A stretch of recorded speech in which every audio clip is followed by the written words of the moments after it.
Selamat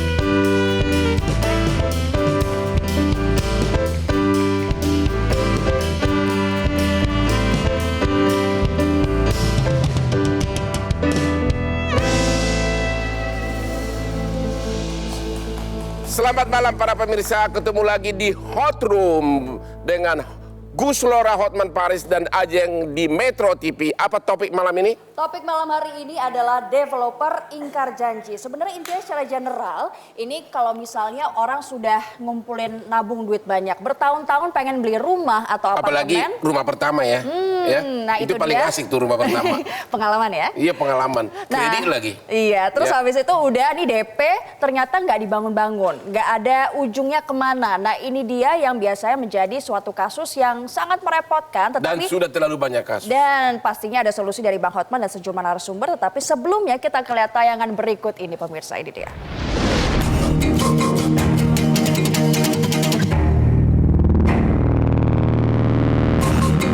Terwujudnya impian memiliki rumah idaman akan menjadi hal indah yang menjadi nyata. Karena rumah merupakan salah satu kebutuhan utama setiap manusia selain sandang dan pangan. Seiring pertumbuhan penduduk di Indonesia, kebutuhan tempat tinggal pun terus meningkat. Hal ini juga berbanding lurus dengan harga tempat tinggal yang terus merangkak naik dari tahun ke tahun. Sayangnya, tak jarang banyak oknum yang justru memanfaatkan animo masyarakat yang ingin memiliki hunian impian ini. Tak sedikit orang kehilangan uang dan harapan lantaran tertipu janji manis sejumlah oknum penjual atau sales tempat tinggal. Baik berupa tanah, apartemen, rumah, dan yang lainnya. Hal ini mereka lakukan hanya demi meraup keuntungan kantong mereka semata. Dengan modus harga murah, fasilitas lengkap dan strategis, membuat orang-orang akhirnya pun terjerat dan tergiur untuk membelinya. Waspada jika ingin membeli properti, jangan sampai salah pilih pengembang. Alih-alih tinggal di hunian idaman, Anda bisa-bisa justru sulit tidur memikirkan uang yang raib.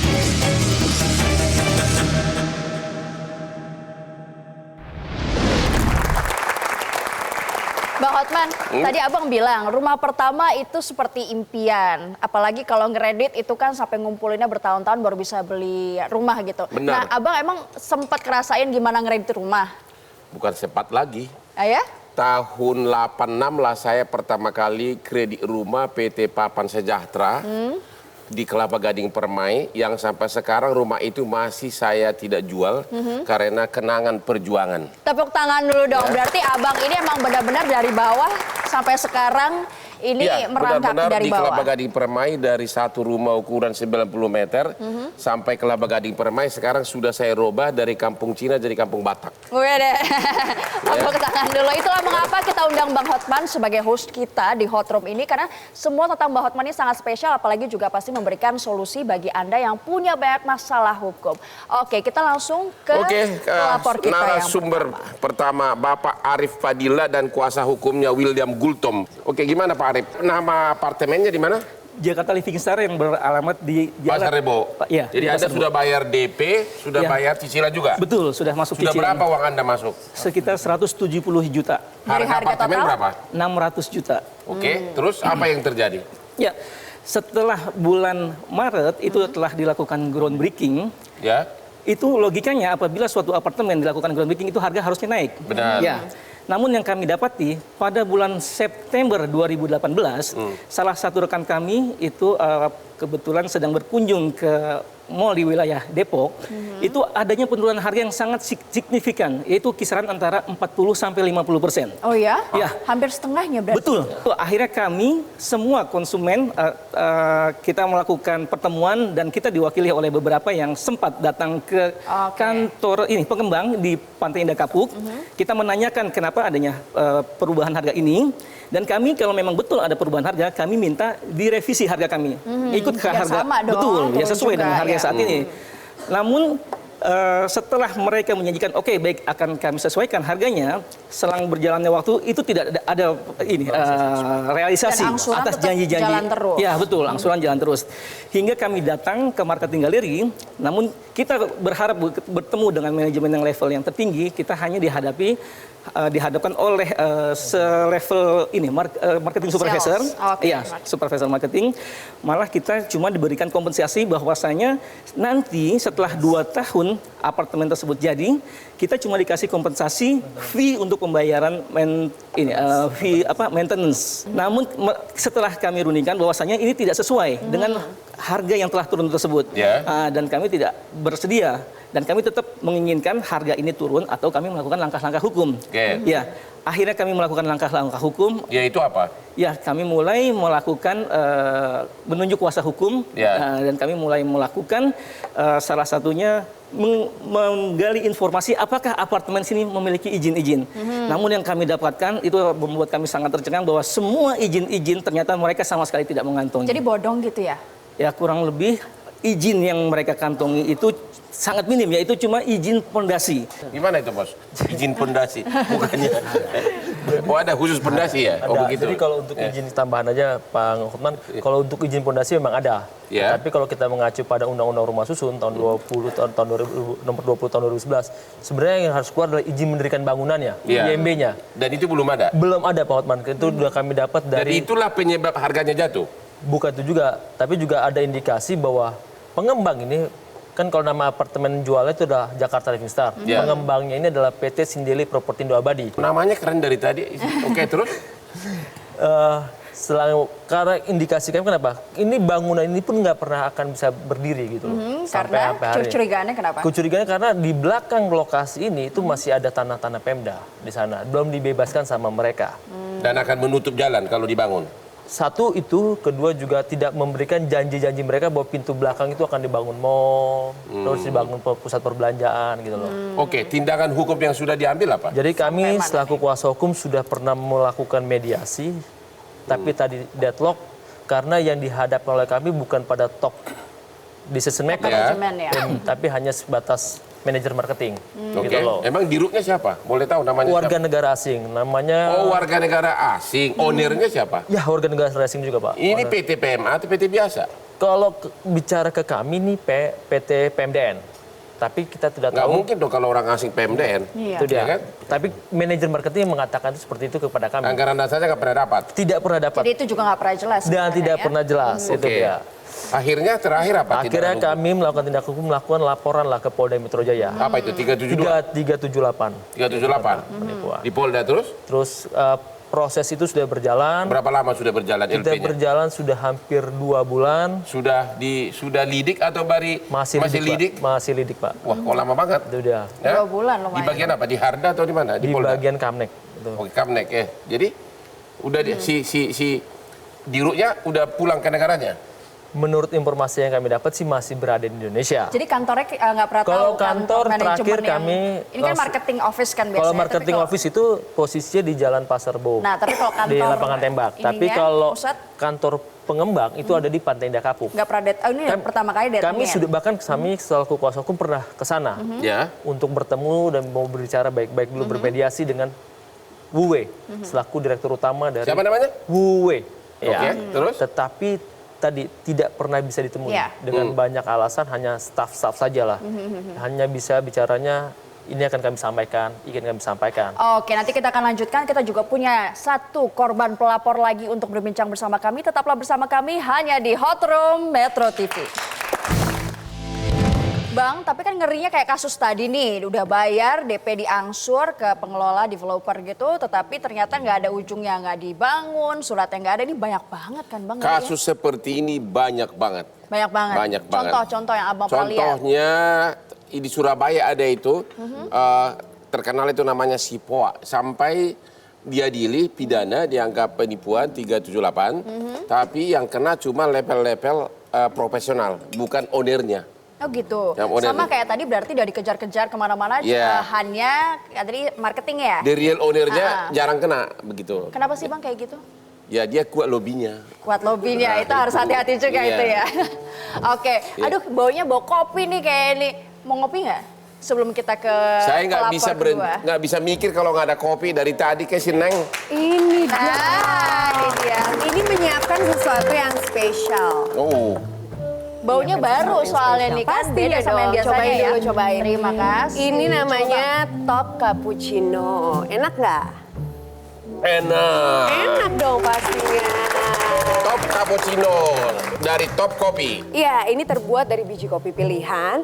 Ada milky foam yang lebih tebal plus taburan crunchy chocomaltnya. Jadi berasa minum cappuccino khas Itali. Wow, delicioso kalau kata orang Itali kan.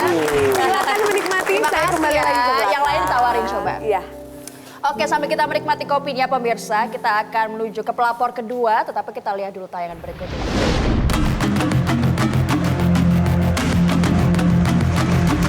Green Citayam City merupakan perumahan subsidi yang terletak di Kecamatan Bojonggede, Kota Bogor, Jawa Barat. Beberapa media memberitakan bahwa perumahan ini memiliki sejumlah masalah. Di antaranya, yaitu tidak adanya legalitas mengenai pembangunan perumahan tersebut dan lambatnya pembangunan unit yang menyebabkan konsumen memutuskan untuk meminta pengembalian uang yang telah dibayarkan. Saya minta uang saya kembali. Saya capek kesini bolak-balik. Saya nggak mau bekerja lagi. Ya, saya akan bantu. Kalau Bapak keamanan kemarin juga Pak pengaman di sini juga bilang kayak gitu. Saya nggak percaya. Bullshit, saya nggak percaya. Saya minta duit saya. Tim Hotrum mendatangi Ahmad Hidayat Assegaf selaku Direktur PT Green Construction City untuk meminta klarifikasi terhadap sejumlah berita yang beredar.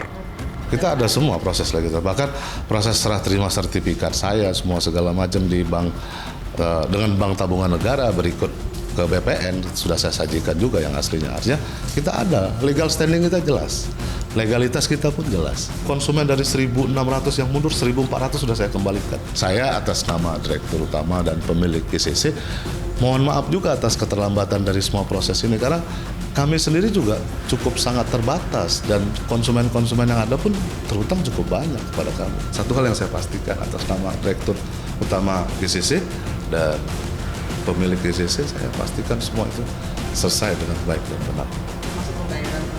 Oh iya, itu saya nomor satukan. Dari penelusuran tim Hotrum, PT Green Construction City telah memiliki legalitas dalam membangun perumahan tersebut. Walau masih ada sejumlah dana yang belum dikembalikan kepada konsumen yang membatalkan pemesanan, direktur tersebut menganggap perusahaannya memiliki itikat baik untuk mengembalikan dana. Namun untuk memastikan kembali, kami menemui konsumen yang sedang menuntut pengembalian uang yang telah dibayarkan. Ya prosesnya kok saya perhatikan kok lambat kan, terus ya dengerin info katanya tanahnya beginilah begitu, akhirnya ya udah saya cancel aja gara-gara tidak sesuai dengan perjanjian ini 2018 bisa ditempatin. Adanya kesulitan untuk meminta kembali uang yang telah dibayarkan menimbulkan pertanyaan. Upaya hukum apa yang dapat ditempuh oleh konsumen untuk menuntut haknya? Oke, korban pelapor kedua di sini adalah Pak Ruri, didampingi kuasa hukumnya Pak Panji Prabowo. Ibu, Pak. Ibu Ruri. Oh, Ibu Ruri. Oke, gimana Ibu Ruri? Apa masalah yang kau alami? Ibu berarti salah satu dari orang-orang yang protes tadi ya? Ya, jadi pada bulan Agustus 2017 saya tertarik untuk mengambil salah satu unit perumahan di sana karena memang sangat murah harganya ya. Jadi Agustus itu 2017 saya melakukan DP sebesar 41 juta. Berapa? 41 juta. Harga rumahnya berapa? Harga rumahnya 141 juta. Oke. Tapi ternyata rumah yang diberikan ke saya itu milik orang lain. Oh ya? Ternyata sudah dibuka. Ibu tahu dari mana itu milik orang lain? Dari grup. Maksudnya sudah dijual pertama ke orang lain? Iya, dan di grup itu ternyata orangnya ngomong itu punya saya gitu. Waduh. Jadi akhirnya saya datang ke sana kembali, saya minta pertanggungjawaban tim marketing lalu diberikan lagi saya blok lain. Setelah ini blok cancelan orang. Nama perumahannya apa ini?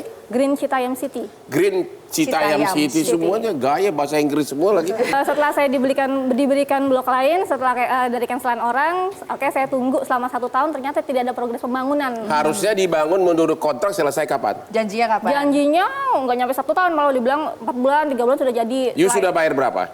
Waktu itu 41 juta saja Pak, belum aktif. Sesudah itu belum ada? Saja belum ada, karena kan belum angkat kredit. Oke, habis itu apa? Sesudah 1 tahun nunggu, apa yang sudah dilakukan oleh Ibu? 1 tahun menunggu tidak ada progres pembangunan, akhirnya saya memutuskan untuk mundur aja gitu, cancel. Cancel, terus uangnya dibalikin? Setelah saya mengajukan cancel, itu dijanjikan 90 hari kerja uang akan kembali. Ternyata? Itu tertulis ya? Tertulis, Oke. ada formnya. Ternyata saya tunggu sampai bulan Desember 2018, tidak ada uang sama sekali masuk. Akhirnya sampai sekarang belum kembali juga? Akhirnya ada cicilan di bulan Februari, Maret, dan April masing-masing 1 juta rupiah. 1 juta doang? Ya. Jadi total 3 juta. Total 3 juta. Kok miskin amat? Terus? Total 3 juta. Sampai akhir bulan Juli tidak ada pembayaran lagi, akhirnya saya memutuskan untuk membawa masalah ini ke jalur hukum. Saya bersama teman-teman yang lain yang sama dengan saya, akhirnya mengajukan masalah ini ke Pak Panji. Pak Panji, oke. Jadi tindakan hukum sudah dilakukan? Sudah. Sudah apa? Upaya hukum apa? Pertama saya melakukan somasi. Ya. Somasi pertama saya datangin juga sekaligus ke Green Citayam City. Ya. Akan tetapi saya datangin orang pegawai dia kabur semua. Saya kasih somasi, dia kabur semua, diterima sama kayak staf paling bawah. Habis itu apa dilakukan? Nah, habis itu saya somasi kedua dong. Oke. Yang saya didatangin sama preman, 3 orang. Oke. Nah, terus dia bilang, mau ngapain Mas? Saya mau ngasih somasi. Ya udah, saya sekaligus mau ketemu Pak Asegaf. Aku bilang. Asegaf itu siapa? Habib yang punya. Oke. Nggak bisa ketemu sama Bapak katanya. Yang direktur utama tadi? Iya, akhirnya somasi doang diterima. Nggak berjalannya waktu, nggak ada tanggapan. Akhirnya kita pelajarin berkas-berkas. Saya lihat paling benar itu kita melakukan upaya PKPU. Oke. Ya PKPU, bikin permohonan. Alhamdulillah diterima permohonan kita dan sampai sekarang masih berjalan. Untuk sementara PKPU diperpanjang. Jadi sudah kan PKPU 45 hari, perpanjang udah berapa hari? Ini perpanjang sampai tanggal 4 Oktober. Yang datang, kreditur yang datang, para customer ada berapa orang? Total 39 lah. Oke, terus dari pihak developer nggak ada proposal perdamaian? Ada. Jadi, itu apa? Jadi setelah kita pelajarin, dia minta kan tahun depan dibayar. Terus kami keberatan dong. Nah, akhirnya kita bilang, ya aku tahu lah keuangan dari GCC lagi berantakan, aku bilang gitu kan. Aku kasih kesempatan. November, Desember harus sudah lunas. November 50%, Desember 50%. Itu udah berbaik hati lah ya. Iya, kalau enggak kita voting, ya kita ngambil upaya pilot aja, aku bilang gitu. Jadi dari mereka belum ada proposal perdamaian sesuai dengan PKPU? Makanya diperpanjang, Bang. Ya, belum ada sama sekali, belum ada masuk proposal dari mereka? Udah. Isinya apa? Isinya dia pingin, ya udah ngikutin kita November, Desember kita lunasi. Oke, terus? Ya udah kita tunggu. Jadi masih nunggu November, Nanti Desember ini bagaimana? bakal voting kapan? Voting itu tadi saya nanya sama pengurus, belum dapat jadwal. Belum dapat jadwal, ntar kita disampaikan jadwalnya kapan. Jadi menempuh upaya PKPU, penundaan kewajiban pembayaran utang ke pengadilan niaga, yaitu semacam upaya hukum di pengadilan niaga, ya. Jadi tidak menempuh jalur pidana. Jadi gini, Bang. Penipuan dan penggelapan ya. Oke, di hold dulu, kita break sebentar karena kita harus break. Pemirsa jangan kemana-mana, kita akan lanjutkan usai jeda pariwara berikut ini. Tetaplah bersama kami di Hot Room Metro TV.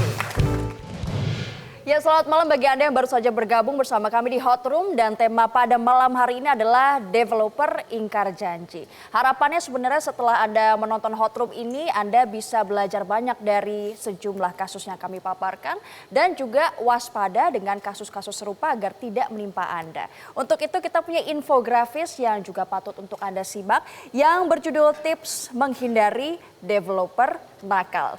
Ini dia, ini penting sekali pemirsa. Yang pertama yang paling gampang yang bisa Anda lakukan adalah cek legalitas dari proyek tersebut dan juga cek pengembangnya siapa. Itu penting banget dan gampang untuk dilakukan pengecekan. Misalnya kalau Anda mau membeli properti, sebelumnya pastikan dulu proyek yang sedang dikembangkan udah legal belum? Sudah memenuhi unsur legalitas atau belum? Seperti yang paling gampang untuk dicek status lahannya, ada nggak izin mendirikan bangunannya, misalnya izin lingkungan, AMDAL, dan sebagainya.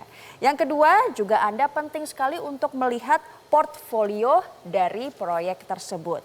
Nah, pastikan sebenarnya Anda itu membeli suatu apartemen atau hunian rumah, ini developernya sudah mengantongi izin usaha atau belum.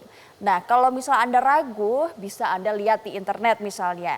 Atau mungkin developer ini pernah membangun hunian atau apartemen sebelumnya, ini Anda juga bisa lihat rekam jejaknya seperti apa. Nah, Anda juga bisa cek proyek-proyek mana saja dari developer ini yang telah berhasil mereka kembangkan. Dan juga penting mungkin Anda menanyakan kepada orang-orang yang pernah membeli dari developer tersebut bagaimana cerita dari mereka. Yang ketiga, terdaftar di REI. REI ini adalah Persatuan Real Estate Indonesia, REI, yang merupakan organisasi yang membawahi ribuan pengembang properti di Indonesia. Nah, kalau mereka, developer ini tergabung sebagai anggota dari asosiasi pengembang properti seperti REI, maka tingkat kepercayaan dan kredibilitas dari pengembang ini nggak perlu diragukan lagi. Yang terakhir yang gampang untuk Anda cek juga adalah pastikan bentuk sertifikat yang didapatkan. Nah, sebelum bertransaksi mungkin Anda bisa tanyakan detail sertifikat apa sih yang akan Anda dapatkan, dan jangan lupa diperiksa juga sertifikatnya ke kantor pertanahan setempat. Nah, keabsahan sertifikat adalah hal yang dapat mengamankan properti Anda dari kemungkinan-kemungkinan buruk yang bisa terjadi seperti persengketaan lahan dan sebagainya. Itu dia infografis yang patut untuk Anda waspadai. Tepuk tangan dulu, kita kembali ke Bang Hotman Paris untuk kasus yang kedua. Oke, sebelum saya tanya kepada Pak Erwin di sini, ada ahli hukum properti, Pak Arif dan Ruri dan kuasa hukumnya. Pertanyaannya, memang sampai hari ini belum ada pembangunan? Belum ada. Sama sekali nggak ada pembangunan apartemennya. Fondasi pun belum ada. Karena izin fondasi kan punya ya, tapi fondasi juga ada ya. Fondasi sekalipun tidak ada. Kalau Ibu Ruri? Kalau unit saya sebenarnya sudah ada pembangunan, tapi sekitar 50%. Berapa bulan terlambat dari seharusnya? Sudah setahun lebih ya Pak ya? Setahun lebih, berarti sama-sama terlambat ya. Bapak Erwin, kalau ahli hukum properti, bagaimana analisa Bapak terhadap penderitaan dua customer begini? Terima kasih. Pertama-tama, kalau kasus per kasus kan kita harus baca berkas. Benar. Secara umum memang ini salah satu kelemahan satu sistem transaksi di Indonesia. Memang pemerintah tidak hadir di dalam perlindungan konsumen. Ya. Karena mulai dari pemasaran, ya itu tidak ada kontrol. Kalau misalnya di negara lain, contoh di Singapura, Anda mau bikin pameran di mall, itu dicek semua izin-izinnya. Nggak bisa kita pameran langsung. Kalau di Indonesia ini kita booking hotel, ballroom, kita pameran udah selesai. Begitu mudahnya ya, langsung. Nah, yang berikut adalah sistem transaksi itu dia tidak progress payment. Nah, inilah si kelemahan sistem pre-project selling itu adalah transaksi sebelum barangnya jadi. Kalau misalnya seperti di Australia, dia itu developer dengan konsumen tidak langsung bayar uang. Konsumen kasih ke lawyer atau notaris, disimpan DP-nya, ya nanti jadi baru dibayar. Atau konsumen membayar ke bank. Bank kasih loan ke developer atau bank kasih loan kepada kontraktor turnkey project. Jadi kalau dengan sistem begini, kita lihat flow pembayarannya, tidak mungkin developer mau lari bagaimana? Dari segi hukum yang dialami oleh dua korban ini, apakah itu dugaan tindak pidana atau enggak? Nah, jelas sekali. Yaitu tindak pidana apa? Ya, penipuan. Penipuan 378. 378 penipuannya, apalagi misalnya tidak ada sama sekali progresnya. Makanya inilah yang kadang-kadang ya kita tergiur dengan harga murah. Harusnya kalau harga murah kita tanda tanya, ya kan? Kalau murah kan mesti, kalau harga benar itu kan sebenarnya tidak mencurigakan apa. Nah, tetapi sebagai masukan aja bahwa defense mereka nanti adalah ini perdata. Dia pasti bilang ini perdata, bukan pidana. Kenapa? Dia akan bilang, saya belum prestasi. Karena dia mengacu kepada tanggal handover.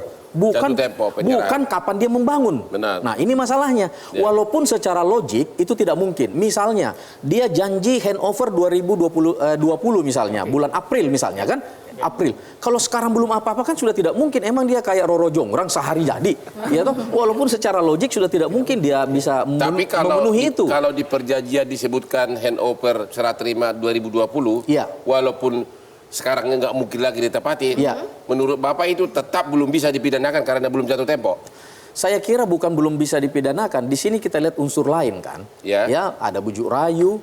Ya, apakah misalnya barang yang dijual itu sudah melengkapi syarat-syarat? Kalau belum kan berarti Anda menjual barang yang tidak sah.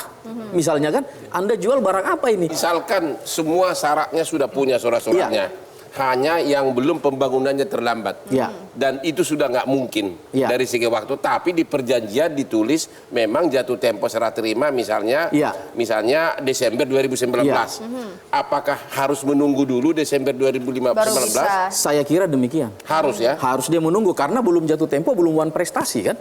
Nah, termasuk kecuali untuk sudah upaya perdata PKPU juga harus menunggu karena jatuh tempo. Menurut saya demikian. Kalau ininya lengkap ya, kalau ininya lengkap. Terus jatuh temponya apa namanya seperti tadi Pak Arief katakan bahwa harga turun, harga kan tidak termasuk dalam transaksi bisnis. Mau harga naik, misalnya harga turun Anda protes, kalau naik tidak. Nah, ini kan jadi cuma mencurigakan kayak tadi harganya, tapi kan ini agak susah. Jadi gini.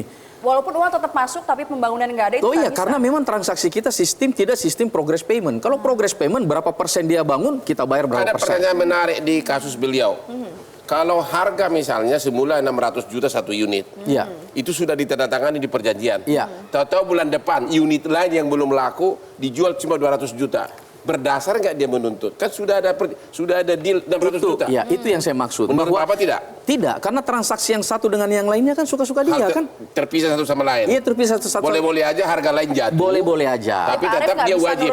Loh, itu renegosiasi. Ya, toh? Bisa saja renegosiasi toh, itu sah-sah aja. Tetapi kalau kita memaksakan, saya juga maunya harganya seperti itu. Ya, itu berarti satu-satunya jalan dari dia bukan karena harga unit lain jatuh, tapi karena memang belum dibangun. Ya, dan syarat-syaratnya belum ada. Itu yang lebih kuat daripada ada kita. Komentar?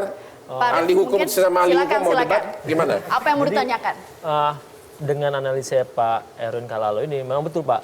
Jadi syarat-syarat yang sesuai dengan Undang-Undang tentang Rumah Susun, pengembang ini memang tidak memenuhi, terutama tentang IMB dan tadi analisis dampak lingkungannya, gitu loh. Akhirnya makanya kami juga maju. Tadi dengan unsur bujuk rayunya itulah kami akhirnya maju membuat buka LP di Polda Metro Jaya. Jadi tapi sampai sekarang belum ada kemajuan. Sudah ada lidik Bang, itu dia. Baru lidik 2 bulan ya. Kami dari kuasa hukum konsumen minta nih, tadi kita minta legalitas apa yang sudah dikeluarkan. Gitu loh. Sertifikat apa gitu ya? Itu udah surat izin ke domisili, terutama IMB dan analisis dampak lalu lintas maupun lingkungannya. Ternyata itu belum keluar sampai sekarang gitu loh. Akhirnya tadi kita maju, kita buka lidik. Pertanyaan kami gini Pak, tadi kalau bicara angka bisa turun, itu kan hanya renegosiasi gitu kan. Tetapi kan di sini kan ada namanya kerugian dari kawan-kawan konsumen gitu loh. Apakah tadi itu bisa digeser ke perdata atau tetap pada ranah pidananya? Oke, perdata atau pidana nanti Pak Erwin dan Bang Hotman ditunggu jawabannya. Kita break sebentar, tetaplah bersama kami di Hot Room Metro TV. Pak Arief dan Bu Ruri di sini yang jadi teman kalian yang juga sesama korban ada berapa orang di sini? Kebetulan yang bisa hadir satu orang. Yaitu Pak siapa? Pak Dwiki. Dwiki Pak. Oke, Anda kerugiannya gimana? Udah berapa bayar? Kurang lebih 70 juta lebih. Dari harga apartemen berapa? 700 juta. 700 juta? Iya. Mahal juga ya. Terus upaya hukum yang sudah kau lakukan? Ya, kami sama. Masih sama-sama lapor polisi? Sama. Oke, tapi belum ada kemajuan ya?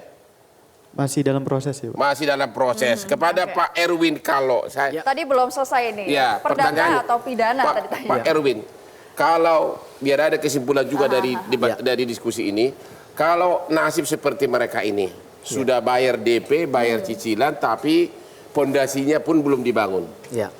Mana pidananya, mana perdatanya?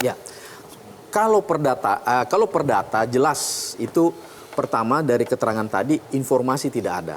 Sedangkan hukum perjanjian kita itu dasarnya itikat baik. Salah satu itikat baik adalah keterbukaan informasi. Nah, itu sudah bisa masuk ke perdatanya dan kerugian yang dialami misalnya.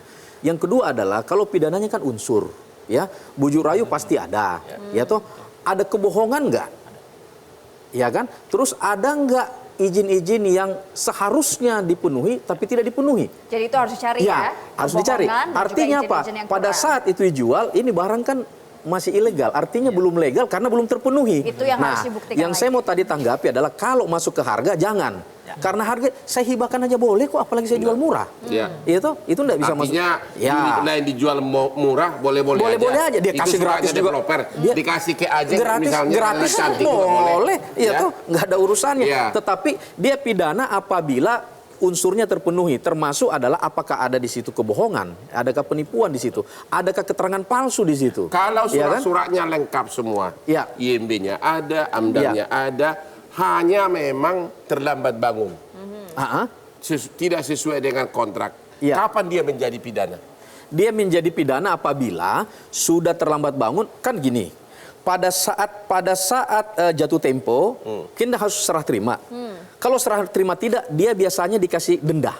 Ya. Denda berapa? Dan itu denda dibatasi. Misalnya 3 bulan. Nah, ya. Kalau 3 bulan belum juga serah terima, maka konsumen dapat membatalkan perjanjian itu dengan minta kembali uangnya 100%. Dan itu pidana?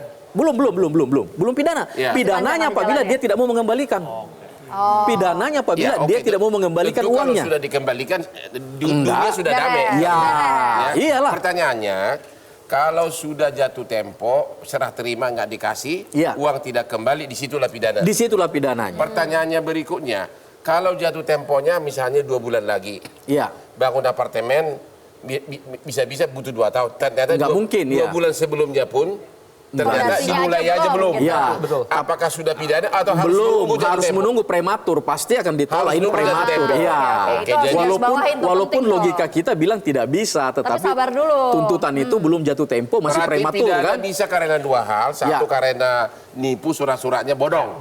Ya. Yang kedua jatuh tempo, serah terima tidak dilaksanakan, uang tidak kembali. Itu pidananya. Yes. Sekarang upaya hukum perdata. Sekarang ini kan bisa gugat perdata, bisa gugat melalui permohonan PKPU. PKPU itu Ajeng adalah lu SH juga kan? Adalah di mana bisa diajukan ke pengadilan niaga permohonan kewajiban pembayaran utang. Semacam mencari solusi dengan cara perdamaian, tapi nanti tergantung kepada voting pada rapat kreditur. Ya. Itu dia. Kalau menurut Bapak, masih ada gunanya nggak untuk mengajukan upaya hukum perdata atau pengadilan niaga untuk developer yang sudah bodong begini? Oke, baik. Jadi ini memang kan goalnya kan adalah bagaimana uang kembali. Benar. Ya. Gugatan-gugatan itu hanya sebagai pressure point supaya dia mau mengembalikan. Seperti pidana. Pidana kan mengadili perbuatannya. Tidak dikatakan putusannya uangnya dikembali. Dan tidak akan kembali. Kan? Ya. Kedua, kalau kepailitan ya, dimajukan kepailitan, ini juga beresiko bagi konsumen. Kenapa?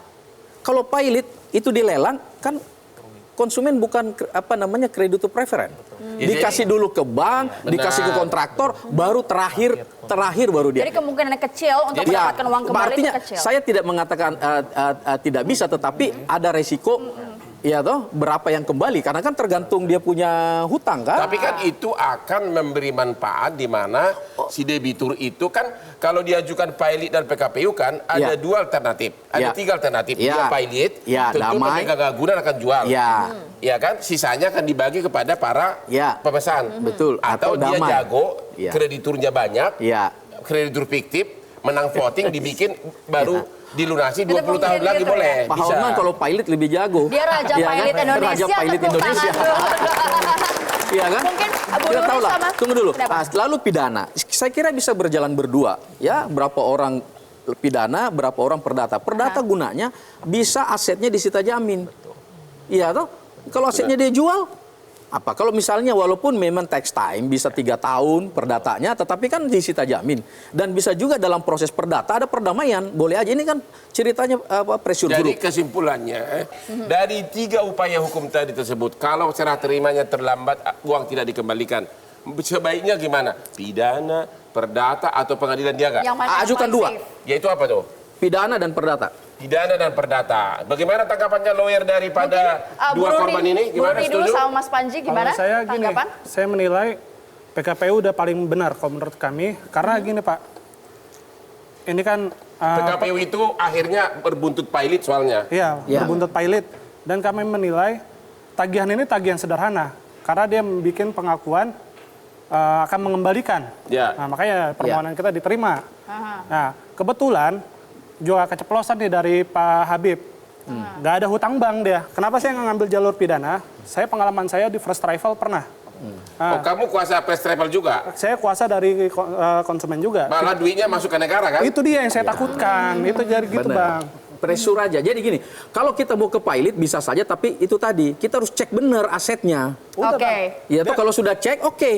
Takutnya gini loh, resiko maksud saya adalah jangan sampai utangnya lebih banyak dari asetnya. Kita nggak dari sini. Harapannya dari gimana ahli hukum? Kami sih sepakat dengan apa yang ditempuh tadi Pak Erwin Kalalo tentang pidana dan perdatanya, karena itu salah satu bentuk pressure. Kalau pidananya, walaupun katanya nanti akan uang itu dikembalikan negara, tapi kan kita masih bisa kejar keperdataannya, kepemilikan aset-aset yang lain. Kalau gitu pertanyaan terakhir, ya, emang upaya hukum pidana untuk developer yang ingkar janji ini efektif nggak sih? Dari kasus-kasus yang Bapak alami itu, kasusnya jalan nggak atau jalan di tempat? Ada yang jalan tapi persentase kecil lah. Ada yang tergantung dilihat apa namanya bobot daripada unsurnya. Kalau tergantung dari kuatnya si developer itu. Lagi-lagi balik lagi ke situ ya Bang. Tepuk tangan dulu dari Abang sendiri. Lanjut Bang. Solusinya apa? Singkat aja. Solusinya tetap kembali kepada 3 upaya hukum tadi, yaitu pidana dan memang persentasenya masuk penjara itu sangat sedikit. Kemarin itu ada di Polda Metro juga ada kebetulan klien saya. Tiba-tiba malam-malam dia dijemput dan masuk penjara hampir 2 bulan. Tapi akhirnya dia buru-buru damai. Ya. Jadi memang kalau upaya hukum pidananya berjalan itu sangat efektif. Karena apa? Konglo-konglo di belakang developer itu siapa yang tidak takut masuk ruang tikus? Ya kan? Jadi itu memang pidana memang salah satu yang paling efektif. Cuma ya Anda tahu kan ada yang kasus berjalan di tempat, ada yang cepat berjalan. Yang kedua kepailitan juga efektif karena kepailitan itu kan cepat prosesnya. Hanya 45 hari kalau voting langsung harganya hartanya di bawah kepailitan, dia nggak bisa jual lagi. Oke, yang ketiga? Yang ketiga, paling bagus adalah kalau saya menyarankan kembali uang. Bila perlu didiskon pun kembali. Ya, minta uang kembali. Nggak usahlah terlalu ngotot, saya rugi-rugi segala macam. Karena apa? Kalau prosesnya berjalan bertahun-tahun, nanti uangmu itu juga akan rugi lebih banyak. Tepuk tangan dulu sebelum kita akhiri dari acara ini. Dan akhir kata, terima kasih banyak pemirsa atas kebersamaan Anda selama 1 jam ini. Saya Ajeng Kamaratih dan Gus Lora Hotman Paris. Undur diri, terima kasih. Selamat malam dan sampai jumpa minggu depan.